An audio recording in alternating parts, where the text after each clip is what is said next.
I use both frequently. So it's yeah, you know, I feel this is very relevant to me as well. My role at Wiltshire Wildlife Trust, as Bill mentioned, is Nature Recovery Champion, which is a diverse role. And one of the things that I cover is the local nature recovery strategy, convening and progressing as far as possible the local nature recovery strategy for Wiltshire. So I'm going to do two things here with you tonight. I'm going to run over, and it's going to be brief, what we know about the local nature recovery strategy so far, because in short, we know very little. And then to make the most of being here, I'm gonna, if it's of interest to you as well, I'm gonna pick up on a different work stream that's part of my role and look at some food and farming background and what Wiltshire Wildlife Trust does with our farming operations. So if that's useful to you, I was thinking it would be about 25 minutes in total. Okay, so starting with local nature recovery strategies, just to give me an idea, how many of you have come across this particular acronym, the LNRS, already? Is this something that you've been aware of? So I've got it's a general, yeah, anyone know? Heather, has that Heather know? And LNRS, so am I okay? All right then.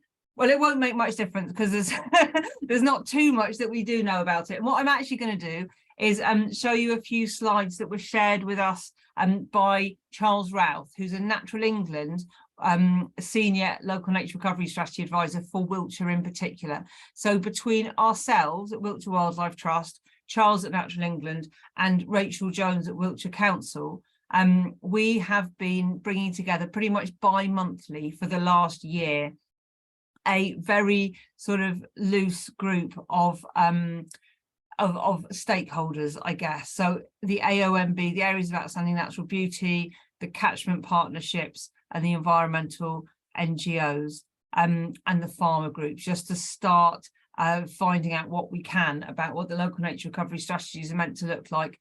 And the answer is, we don't really know yet. So let me just share my screen and I'll show you what Charles showed us. Is that okay? Can you see? Oh, hang on. Can you see that okay? Yes. Yeah. Lovely. Okay, so this is only a PDF. This isn't a super swanky slideshow. This is, I'm just going to run through this. And basically, the local nature recovery strategies were promised in the Environment Act in 2021. So, oh, here we go.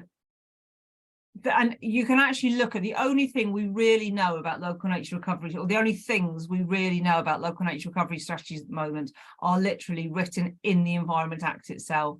And this is Charles having cut and pasted those to really highlight what that is, what the actual wording is. And the intention is they're going to be a document that can guide the planning system in terms of things like biodiversity net gain, what goes where, what planning is and isn't permitted, and where nature recovery is going to be best placed. So best bang for your buck in terms of agro-environment schemes, for instance, biodiversity net gain, which, you know, was starting to bubble up more and more. And they must, it says in the Act, they must include a statement of biodiversity priorities for the strategy area and a local habitat map. Now, the strategy area is local authority based. So for us, it's Wiltshire, obviously, but Wiltshire and Swindon are working together with Wiltshire Council acting as the responsible authority for the nature recovery strategy, local nature recovery strategies for both Wiltshire and Swindon. Oh, let me move this. Oh, hang on. I don't know why that's. Sorry, I'm struggling to have this little thing on the side of my screen, which is really unhelpfully here. Okay, so a description of the strategy area and its biodiversity, a description of the opportunities for recovering or enhancing biodiversity in terms of both habitats and species, importantly, in the strategy area, the priorities perhaps for recovering or enhancing biodiversity, and proposals as to potential measures relating to those priorities. So in theory, the first two of those are relatively easy. They are what we have. And then the second two are the opportunity mapping. What do we want to be there? What does good look like? However, something that's really come to light in the data audit that we've been doing with the Wiltshire and Swindon Biological Records Centre as part of the preparation for this process is that actually there's a lot of holes in what we know and what we have recorded about what's already there. So even that baselining, you know, which is being done, for instance, by farmer groups, is being done by habitat recorders, you know, and hopefully will be landing with us as part of the guidance that comes from Natural England itself and comes from central government. Part of the resources that will come to support local authorities in delivering this these documents will be the data that we need to see what's there already in order to inform what comes next. And of course, when we look at priorities, it then brings the question, whose priorities? And that's where it's going to be really important that as many different groups and as many different interests as possible get involved once we know what questions are being asked.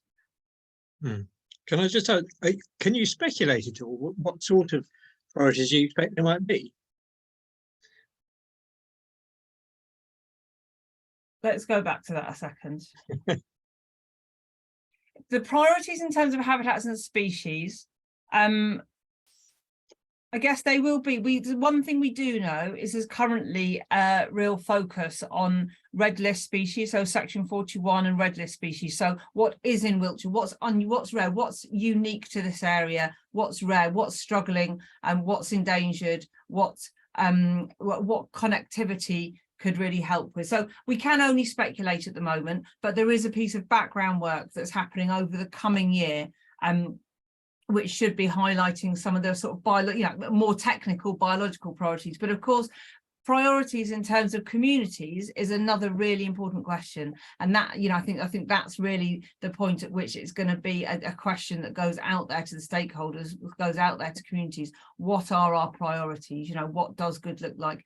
And you know, that is the intention of these is that's a very local perspective. You know, they're happening, a different local nature recovery strategy is being written in Dorset, a different one in Somerset, a different one in Gloucestershire. You know, they could all look quite different. So one of the challenges is really piecing together how the borders of those different strategies join up. Sue, you've got your hand up. Yeah, so as a broad kind of brush then, would you be looking at things like the fact that Wiltshire's not very well forested, and be looking at planting more trees and things like the chalkland areas and the species that live on there, like, I don't know, you know, some of the rarer Duke of Burgundy butterfly, whatever, and you know, accentuating that. Is that kind of what we're looking at? So absolutely. So looking at those habitats that are special to Wiltshire. So, you know, we hold a very significant proportion of the chalk downland in the country, you know, in the world, it could be argued. So absolutely. And what, you know, prioritizing projects and strategies that are enhancing that. Possibly less so, your first point, the fact that Wiltshire's not very heavily wooded, there's quite a strong argument that it shouldn't be, that the value of that chalk grassland is really significant, and actually that Wiltshire may be a county where afforestation is less appropriate because it had an impact on biodiversity. So that kind of conversation, however, adding value to what woodland is already there and being smart about where trees are planted by making sure they serve a connectivity purpose. So that bigger, better, more joined up. You know, that old Lawton principles from 2010, looking at where there are existing valuable habitats and buffering those and joining them up. So making the most of the wood that there is, but probably not taking the angle that because it's not a heavily forested county, it should be. More looking at what is there and is important, for instance, calcareous grassland, and looking at how that can be enhanced and optimized for habitat and for those, as you say, those important species that are you know, are Wiltshire focused, you know, where we hold important resources on. And would you work closely with, like, the green and blue infrastructure strategy with Wiltshire Council on? Absolutely. So the Wiltshire Council are the responsible authority, and the work they've done on the green and blue infrastructure strategy is a really important piece of background to this. And this will be building on that. It's an amazing thing, the green and blue infrastructure strategy. But what it is quite settlement focused. Yes. You know, it's about the difference between the green and blue infrastructure strategy and the local nature recovery strategy. Is the green and blue infrastructure strategy is quite a lot about what can nature do for people, what does nature do for communities, what's the infrastructure that green and blue what's the green and blue infrastructure that people access, and that is that kind of two-way relationship with communities. And it is quite, you know, it is quite focused on those population dense areas. Local nature recovery strategies, clue is in the name. It's about nature's recovery, whether or not it's nice for people. Of course, we think it is, it's great, but you know, that it's not so much a focus on necessarily community preference, more on what nature needs to function and become a, you know, connected ecological networks and stuff. So it's a slight nuance there, but I think in essence, moving out from the settlements to be a kind of landscape wide strategies is the intention. But as I say, this is, you know, largely speculation, because all we have literally is this wording that we're looking at here, really. But I'll show you, I'm going to go on in a minute. It might be worth actually just romping on a little bit, because I do have a couple of slides from Wiltshire Council as well, which sort of gives a bit of so I can see that Tony and Bill have got their hands up, but I'm just going to progress a tiny bit of this. Would you These rather are very boring slides, by the way. These are not my slides. These are Charles Routh's slides from Natural England. And I told him they were desperately boring. And he said he didn't care. He said it's the wording of the Environment Act, and that's just the way it is. So I was like, fine. So, Lucy, would you rather keep the questions to the end of your bit? Let's do that. Let's have a little flick through, and then we can join the questions all up and have a bit more of a conversation, probably, rather than being split up. Okay, so this local habitat map, which of course the Wiltshire and Swindon Biological Record Centre is really involved in and has got a lot of the background data for already, needs to look at, it says we need to look at national conservation sites, nature reserves, other areas and this where it gets a bit blurry again, other areas in the strategy area, which in the opinion of the responsible authority could become of particular importance for biodiversity, or the areas where recovery or enhancement of biodiversity could make a particular contribution to other environmental benefits. So there again, a little bit more subjective possibly. And that literally is it from Natural. That is the wording of the Environment Act that runs the nature recovery strategy wording, lays that out. Now, I think this is probably quite useful to go straight on to look at this, which was then Rachel Jones's presentation in January.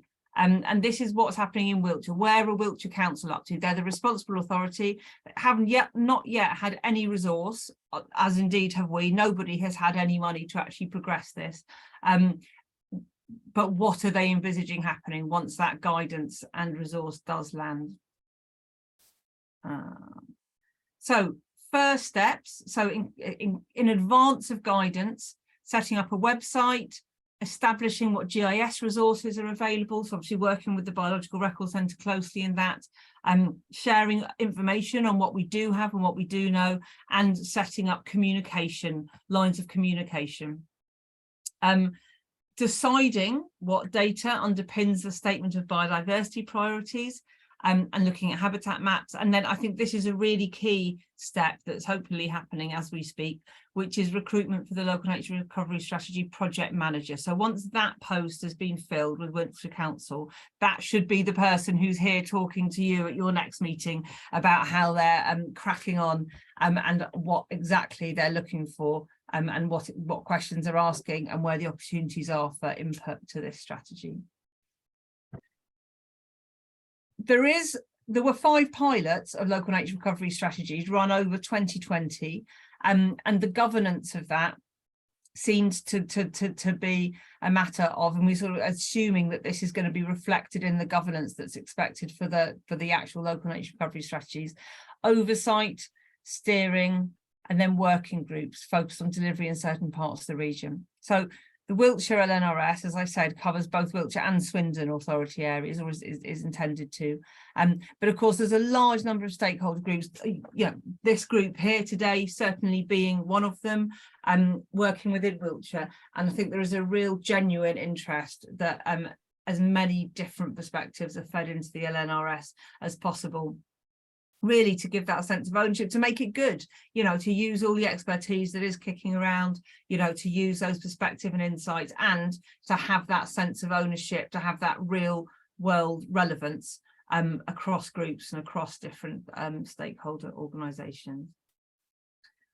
So one thing that's been really important for Wiltshire is, because we are a massive county, we're a big local authority, you know, some local authorities are much smaller than us, but it felt important, you know, so something that kind of has come up several times as being important, is a sort of chunking up, you know, of being clear about what areas are relevant to what, these landscape character areas, biodiversity, landscape biodiversity areas, which were put together sort of about 15 years ago, and they really identify a combination of biodiversity and landscape themes, and the important aspect here is because the local nature recovery strategy is intended to guide biodiversity net gain. So when you know, if biodiversity is, or habitats are lost to development, that they are more than replaced, it's important that they happen within the same ecological network area. So for instance, if there's a development in Salisbury,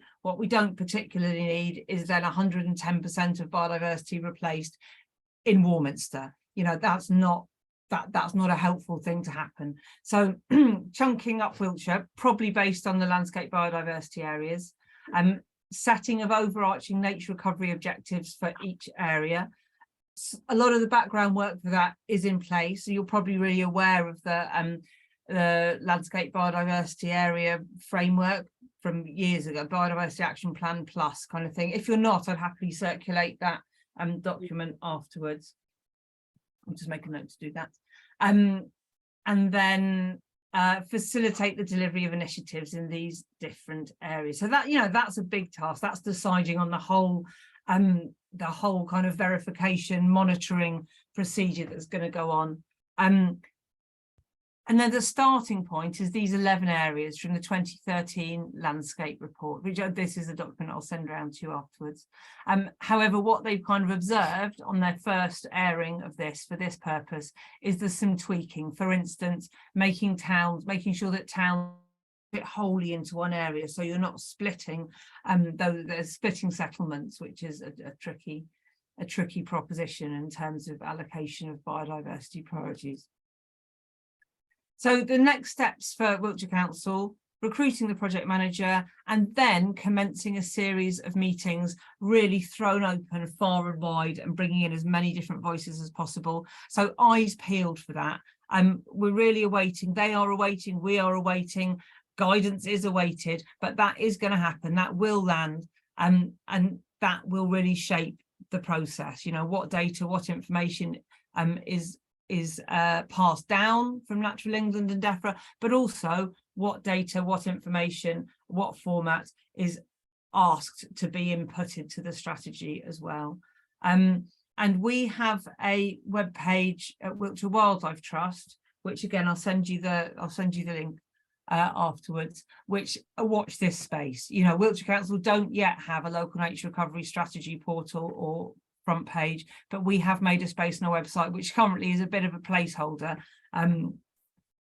but it's what, you know, have a look at it. It explains what we know so far, and hopefully we're going to be able to on there start dropping information about how to get involved, and you know, and information as it comes, as findings as they emerge. So that's all from me. Let me stop sharing that now. That is literally all we know, with a bit of speculation thrown in. So questions, any more questions? I think someone had their hand up. Yes, could I Yes, cut in then? Yeah, I mean, I've got a few questions actually, but I'll start with, first of all, clearly county boundaries aren't respected by nature in the southern. Is there any talk about linking up regionally? Because clearly, you know, we need another level of governance to deal with that side of things. Otherwise, you have a hedge stops. Yes, the answer is absolutely. And that exact phrase that you've brought up there, nature doesn't respect county boundaries, has been mooted several times at a local and a national level. it's been something that's been very real. It's something that is lived by the catchment partnerships and of course by the AOMBs. And interestingly, the AOMBs, the areas of outstanding natural beauty, particularly the Cotswolds, as you probably know, about 47% of Wiltshire is covered by AOMB. So we have very strong relationships. You know, it's a really important part of our nature recovery network is the areas of outstanding natural beauty. And they are all in the process of making nature recovery plans, slightly different to strategies, but essentially Cotswolds has been working with 7 LPAs, that sits in 7 different authorities who have different biological record centres, different data stores. So we've been working with them and at these bi-monthly meetings doing things like having presentations from organisations who've been putting in place nature recovery, landscape scale nature recovery plans across borders, and you know, and also putting that up the line, throwing that out there, that there's going to need to be a level of guidance and a level of data harmonization, I suppose, because you know different areas have very different ways of recording and all stuff. So yeah, you've picked up on a really important issue there, and we are highlighting that, you know, and I think at a national level there is an awareness of that, and what we can do for that, working with again the record centre, is make sure that our communication with our neighbouring LNRS development groups are strong, you know, and we try and make a way that it can talk to each other. Okay, thank you. Yeah, I've got a couple of other questions, if I may, sir. When you're talking about the different landscape types and areas, where I'm sort of live, well, when I live there, is the parish actually straddles the Marlborough Downs and the Clay Vale. So I'm just thinking, but in terms of landscape, the Clay Vale historically, obviously, was a major area of woodland, and I'm just wondering, a lot of that now is grassland, which is pasture, you know, for dairy farming, and as dairy farming comes under pressure, possibly to diversify or whatever, I'm just wondering whether there's any interest in perhaps encouraging Wiltshire's clay vales to become more woodland oriented, you know, a greater level of planting going on. Totally beyond my pay grade, I'm afraid, Tony. That's something you need to feed in. That is a conversation, but it's not one that I'm going to speculate on now. That's right. Yeah, yes, good point. But I'm not writing the local nature recovery strategy. Yeah, so it's just that you know, I mean, a lot of grassland is for dairy farming is pretty bleak, actually, and not very biodiverse. It's something that I've got interested in, which is why I'm trying to act locally around that with local farmers. So yeah, just to encourage that sort of greater planting or focus there, rather than necessarily preserving, it's actually some sort of reclaiming, some sort of regeneration. Absolutely something to feed in when the time comes. Yeah. Thanks, Sally. Just to Heather next, please, and then Claire, because Claire's got a hand up too. You're mute, Heather.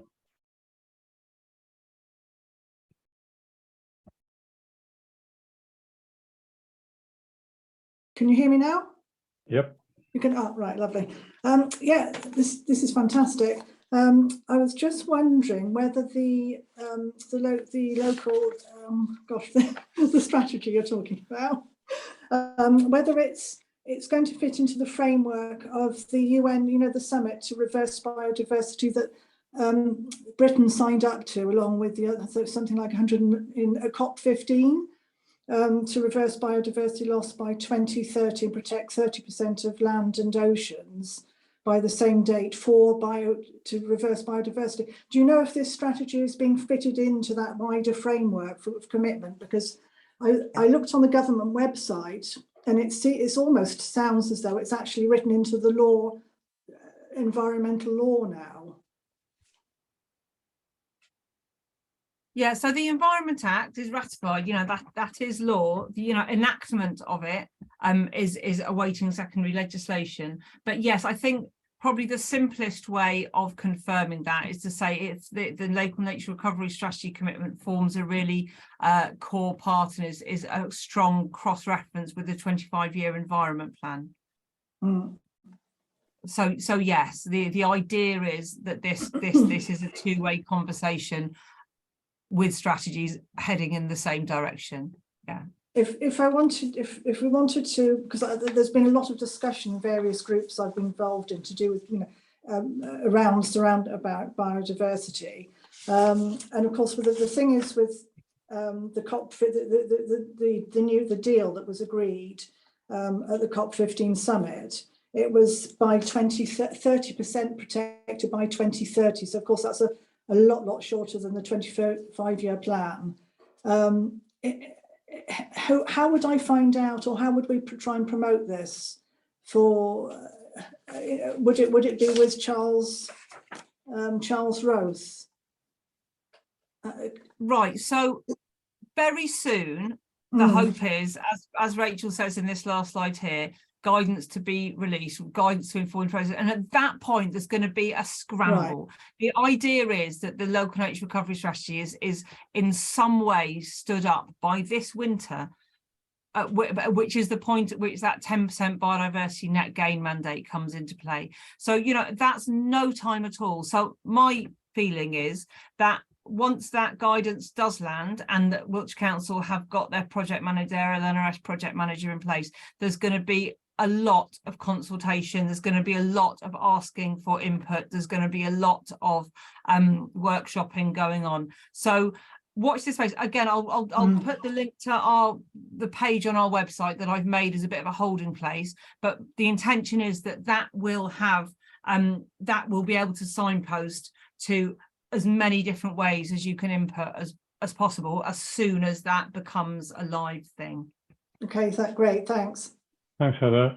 Claire, Julian, Ros. Oh, yes, thanks, Lucy. That was so clear and such a good overview. My question is, and perhaps you this is again not your remit, but you've sort of talked about stuff coming down from above, from the centre down to Wiltshire and so on, and obviously that includes money. Which pot of money is this all coming from? Can you tell me that? That is a really good question, actually, and I don't know the answer. Is the answer? It's definitely expected to land with the responsible authority. So whether that's coming out, or it's certainly not coming out of the agricultural budget. Well, that was my question, really. Is it part of this ELMS money? Because recently, you know, the Theresa Coffey, she's been saying, oh no, that money's all going to be, you know, streaming through. That isn't part of that money. Okay, no. So this is not that ring-fenced agricultural budget. Is the answer. Quite where it is coming from, I don't know. But there's not, although there is, I'm not sure how much of the sort of ELM design process you've been party to in this group, but there was at one point going to be 3 components of ELM: the Sustainable Farming Initiative, the Landscape Recovery, broad scale projects, and then a middle component called the Local Nature Recovery component of ELM. And that's the component that's recently been renamed Countryside Stewardship Plus. There's been a strategic decision made to kind of countryside stewardship on steroids, countryside stewardship with added measures, countryside stewardship with a collective aspect, but they've abandoned that local nature recovery phrasing within ELM. Yeah, I was having a look at that today. Yeah, so quite a lot of the conversation around this has been over the last year or so. How much correspondence will there be between the local nature recovery component of ELM and the local nature recovery strategies? The hope remains that there will be some, and that's one of the things as the National Wildlife Trust in the ELM co-design process that we are pushing for, is that those priorities that are identified in the local nature recovery strategies are reflected in payment priorities through that agri-environment component of ELM. But again, lots of weights to be seen there. Okay, thanks, Claire. Julian. Thanks. A couple of quick questions. One is, do you think there's that organic type farming is going to sort of feature in this and be encouraged? And the second one is, I'm from Swindon, and I'm just wondering if you'd say anything about the contacts in Swindon and how the sort of how Swindon is going to be working with it, or is it basically all going to happen in Wiltshire? Okay, so sort of starting with your second question, my understanding is that it's going to be built as a as one. So, you know, the data that we share a biological record centre, Wiltshire and Swindon, as you know, the WSBRC, and that data is held. And although I know they have different green-blue infrastructure strategy, it was Wiltshire had a distinct green-blue infrastructure strategy to Swindon's green infrastructure strategy, which is slightly dated now. I think they haven't quite refreshed that. So I think the intention is that this local nature recovery strategy will essentially operate as an update to the Swindon green infrastructure plan. I think it's called actually the Swindon one. But it will be working together, you know, and it'll be said with one. So this project manager, for instance, will be one, but there will be a real, but you know, it'll be very important that that is a real cross-border, you know, cross-boundary, cross-area drive for engagement and input. Yeah. Okay. Yeah, and the other bit. What was your first question again? Just wondering about your thoughts on the extent to which organic farming is going to be featuring this. So we're very keen, as Wiltshire Wildlife Trust, what we feel very conscious of is that actually, in terms of nature recovery, where the magic is going to happen is across the farmed landscape. So an interest in nature-friendly farming, agroecological farming practices. We do push anyway as a National Wildlife Trust for recognition of whole system, whole farm, agroecological farming practices to be recognised within the agri-environment payment framework. Whether that's explicit in the local nature recovery strategy, I think there is a hope that it would be. I think we're involving the farmer groups as early as we can, which is something we've been making a real drive to do, really is kind of highlighting that, recognising what's already there and where the opportunity is for nature's recovery through more nature-friendly farming, through agroecological practices, and we'd like to see, you know, that recognised. And I think the council, although that maybe isn't so much their area of expertise historically, I think they have got the support of Natural England, who of course do hold a little bit more of that landscape scale information and evidence about what good looks like there. So I think keeping on putting that forward from every perspective, you know, at every opportunity is not a bad thing. So I think if that's something that's of interest and importance to you, keep on saying it, and eventually, you know, it could land in the right place. Thanks. Thanks, Julian. Ross, and then Sylvia. Hi, this is. Yes, oh, Roz, sorry, Roz. Roz. Sorry, Roz. Okay, right. I'm just wondering about the catchment partnership. Is this Environment Agency and the bioregions and river catchments, and is that what you mean by that? The catchment partnerships. Yes. So there's two catchment partnerships that we work in this county. Although of course there is also the Upper Thames, which I personally have had less to do with.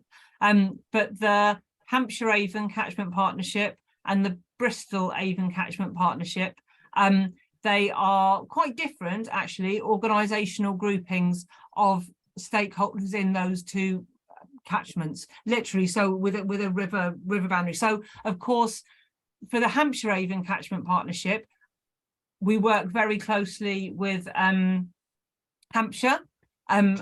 And then with the Bristol Avon, it brings in organisations right up into Baines and Avon. So yeah, the catchment partnerships are groups of organisations really who work for nature recovery in those two distinct catchment areas. And of course, they straddle, like we were saying earlier about borders and boundaries, they straddle the counties. So, you know, they do have that experience already of trying to work with different record centres, with different LPAs, local planning authorities, things like that.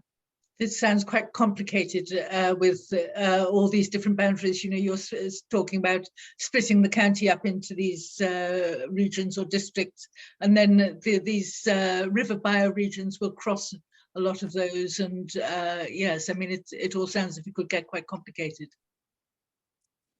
Yes. Well, yes. And that's one of the things that's really brought to light with a mapping exercise, is there are many different ways of apportioning land, and, you know, layers of data that can be looked at, and how those are prioritized is a really interesting question, and something we actually did in the summer at a local nature recovery strategy, you know, meeting of everyone in Wiltshire and from those organizations that we could find, was we looked at lots of different maps. We had about things like catchment areas, landscape biodiversity areas, indices of multiple deprivation, you know, lots of different layers that we use the Green Blue Infrastructure Strategy. And we asked everyone to put in a sort of prioritizer, put priority, consideration and parks, you know, to categorize those into 3 different piles according to what they thought should be in the local nature recovery strategy. We split people into 4 groups, and they all said it was a very simple and straightforward exercise, but every single one of those groups had a completely different set of maps for priority, consideration and parks. And I think that really highlights, you know, one of the challenges that is going to be really important to have in this conversation is, you know, what data do you work from, and probably go into a real evidence base. You know, working for nature's recovery from an evidence-based perspective is going to be strong and important there. And there's, you know, and there is a lot of research out there. There is, a lot has gone on in the last 20 years in terms of establishing what bigger and better and more joined up and buffered looks like, and, you know, how that can work. But, you know, putting it into action is a challenge. You're right, it's really complicated. Can I just read out something that came through just now from Matt Pang, who is the Environment Agency Catchment Coordinator for Bristol Avon, and he says the partnership is, I think their partnership is sort of probably comes under Wessex Water, doesn't it?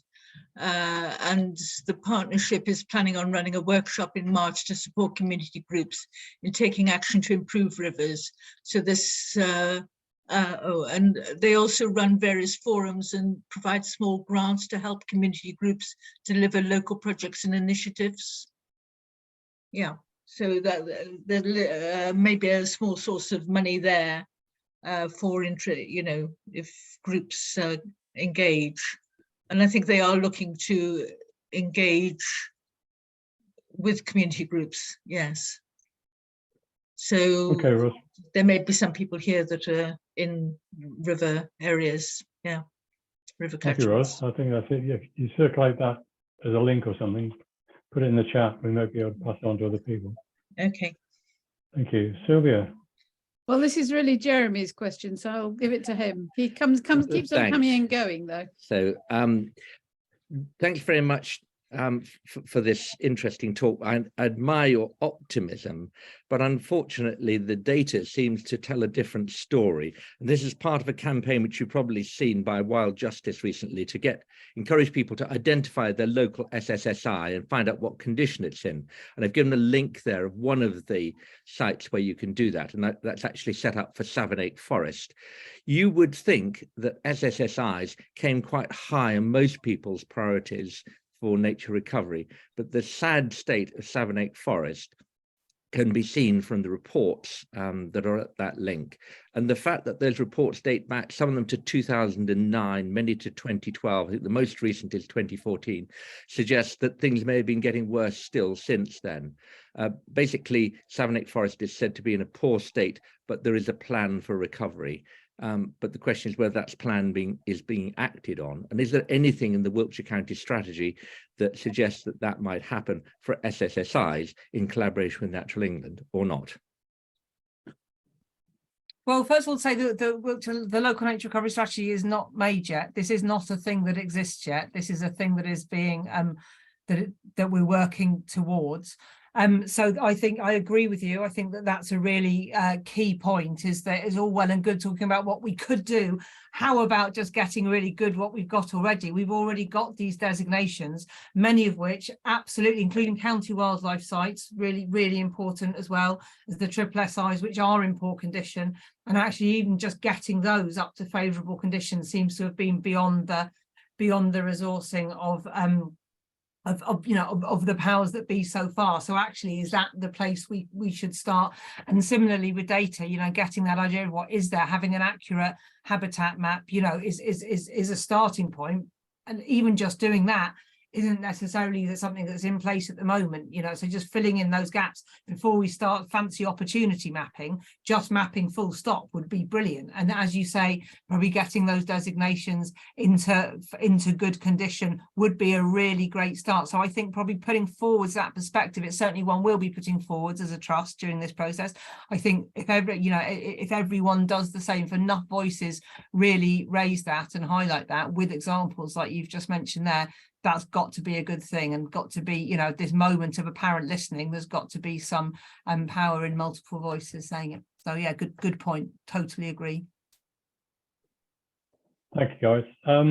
I've got a couple of questions. And I guess it comes back to a couple of things, really. One is, there's a hell of a task you're describing, and having one person appointed as a full-time manager of it all sounds a little mean, to say the least. But obviously, without knowing what the money situation is and who's going to fund it, it's quite difficult to know how that's going to dealt with. But there's a lot of resource out there that could help develop those plans and other things. And somebody, I guess the manager will start to try and coordinate that sort of stuff. But it is wide. It is challenging. As you say, it's all very different if you put maps together. I just feel at the moment, if you're talking about one person plus almost a load of volunteers around him or her, sorry, that to me feels like just almost placing somebody in place just to say we've done it. It feels a bit weak. That's all right, I think. And that's not you feeling weak. I think I'm just thinking about the whole thing, and there's a challenging thing that's got to be done, and all the things that got to be done, and sort of say, well, we'll put one person in charge, and that'll be fine. And it just feels quite. I think there's two observations from me there, really. One is I'll start with the less optimistic of the. I'll start with the more negative of the observations, which is that I'm not sure how aware you are as a group, but in terms of local nature partnership, that's something that other areas who have functioning local nature partnerships are drawing really strongly on. So those who had sort of more functioning local nature partnerships. I don't know if any of you remember Link to Nature. So it was sort of set up in 2011. And ran through, we literally just took down the website since I started working for Wiltshire Wildlife Trust over the last 18 months, because it hadn't been updated since 2014, because Wiltshire Council had withdrawn funding, saying they were going to unilaterally take care of nature planning in Wiltshire. And to be fair, some good things have happened, but for instance, the county wildlife sites haven't happened. So yes, Wiltshire is in some ways starting on more of a back foot. Some counties, some local nature partnerships that have had sort of consistent resourcing over the last 10 years have been able to already have a bit more of an opportunity map, have a bit more of a nature recovery network map involved, whereas we essentially have got what the biological records tend to hold as cold hard records, with a fair bit of gap in between them. However, on a more optimistic front, we do have things like the catchment partnerships, the landscape partnerships. There's a new very active Wiltshire Chalk partnership. The AOMBs cover a significant proportion of the county, and there are these other that they have nature recovery plans either made in terms of in the case of the Cotswolds, or under development in the case of Cranbourne Chase and the North Wessex Downs, and a perspective on this local nature recovery strategy is that it's an enabler and a bringer together of these other strategies, plans, maps, opportunities that are already being enacted, and really a really optimistic and positive session that we had recently was that we had Simon Smart from the Pewsey Down Farmers Group. But, you know, as some of you might know, he facilitates various different farmer groups around the county. And he gave some really good examples of how farm groups have been baselining across their land. And actually some of this work is already happening. We also had at the same meeting, we had Andrea Pellegrim, who works with communities on neighbourhood plans, which are quite a powerful binding planning tool, and into which communities are choosing to embed local nature, embed, you know, nature recovery strategies at times. That's an increasingly sort of a feature of these neighbourhood plans. So another way of looking at it is that this draws together good works that are already happening under various different guises and enables that. And I think that's quite the hope of the council, is that that person will be doing a combination of drawing down what comes from above in terms of data mapping and format formulation, and, you know, drawing into that these other these other priorities that are already being established, the work that's already going on, including, I'm hoping, your own. You know, I don't know you well as a group, but it sounds like you've been thinking things through. You know, there's going to be questions about what are your priorities, where do you see opportunities for nature's recovery, and, you know, feeding that in at every opportunity is going to be, I hope, worth doing. Okay, thanks. I mean, that sort of says it's still, there's a lot of interesting stuff out there, but it still feels like it needs to be drawn into that one space, and I guess that's what this plan is. The second question I have comes right back to the beginning of what you were talking about. It says, talking about planning and how the strategy would influence planning in terms of, and you've just talked about neighbourhood plans and how neighbourhood plans could have their own local nature recovery strategy, which would be then binding on the plans that are made to do things in that area. But how will that be enforced? How do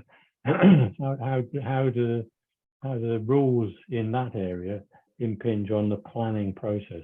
So a developer or somebody trying to do something in an area has to follow these rules with the recovery strategy in mind.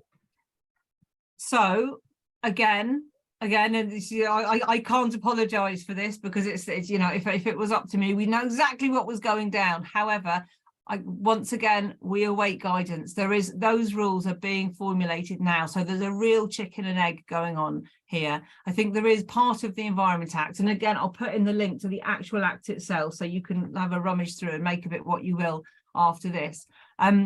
There is a statutory, you know, these strategies are being put in place as a point of reference for the planning system and as a point of spatial prioritisation for biodiversity net gain. However, how biodiversity net gain is going to be registered, you know, how it's going to be monitored and how it's going to be enforced is absolutely an unknown. And I know that firsthand, because we as a trust are looking at piloting, you know, some of the improvements that we're making on a newly acquired site, which is quite a degraded site. You know, we're going to be making it better because that's what we do.